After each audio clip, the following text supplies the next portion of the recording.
the question is from a stage magician, and the question is, what is the nature of magic, or what is magic, or the wonder that it invokes? There are two theories. I mean, magic is not a trivial issue at all. There are two theories about how the world works, and each one depends on a fundamental assumption about what the world is. There's the scientific theory, which says the world is tiny packets of matter squealing along through empty space at close to the speed of light and subject to a certain set of interlocking laws. That's what science tells us the world is. Another theory is, and to my mind, a much more appealing and even intuitively correct theory, is the world is language. The world is made of language. We can say that the world is composed of little demons doing calisthenics, each one the size of a pissant's eyebrow. Or we can say the world is made out of wave mechanical packets of matter flying along at the speed of light. But notice that what we get each time is words. Our model of what the world is made of words, and the world is composed of description. Now, in the era before science, scientists like to say people were more epistemologically naive. What they mean by that is they didn't have a clear understanding of the division between the inside and the outside, between what we imagine and what actually is.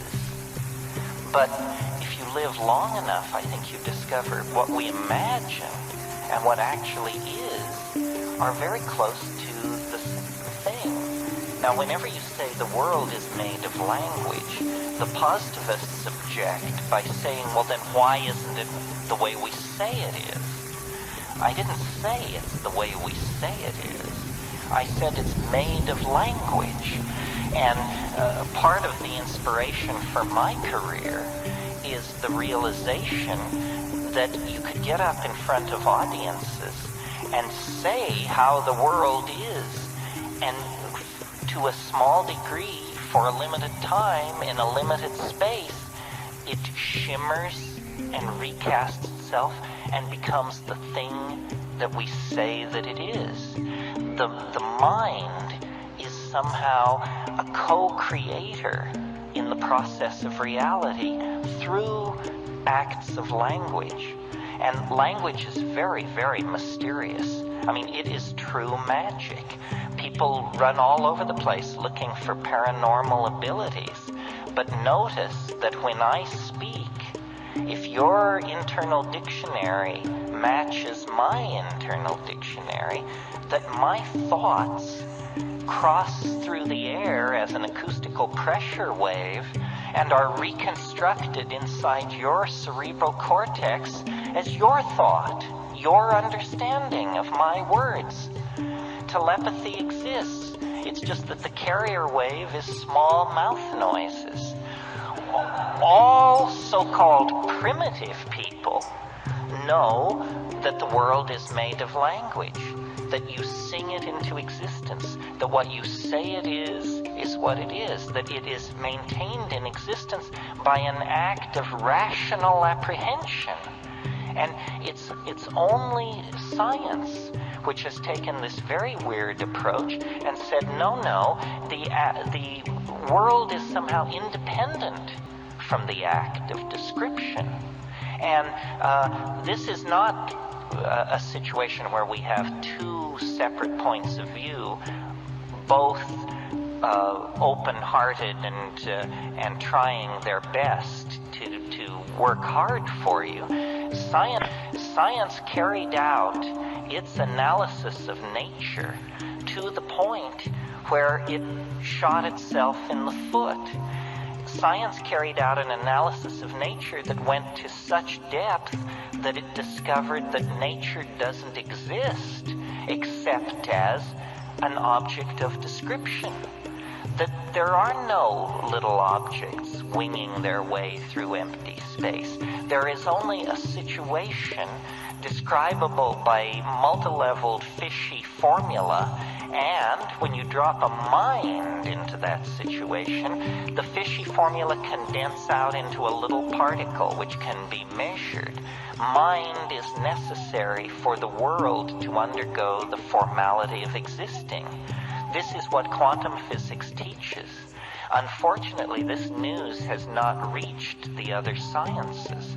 This is a real failure on the part of science. You see, throughout the 19th century, physics was the paradigmatic science. It was the science everybody envied. It's not unusual in physics for theory and experiment to be congruent to 3 decimal points of accuracy. That just causes scientists to go wild. They love that when theory and measurement fall into congruency like that. And so everyone wanted to be like physics. Chemistry sought that, sociology, psychology, biology. Meanwhile, physics, pursuing the exploration of matter, broke through to a domain where matter ceased to be definable, ceased to even exist in any ordinary way, seemed to behave in incredibly strange ways. Time flows backward. Energy crosses barriers without ever going through them, by tunneling through them in some way. Modern biology is still afflicted with physics envy.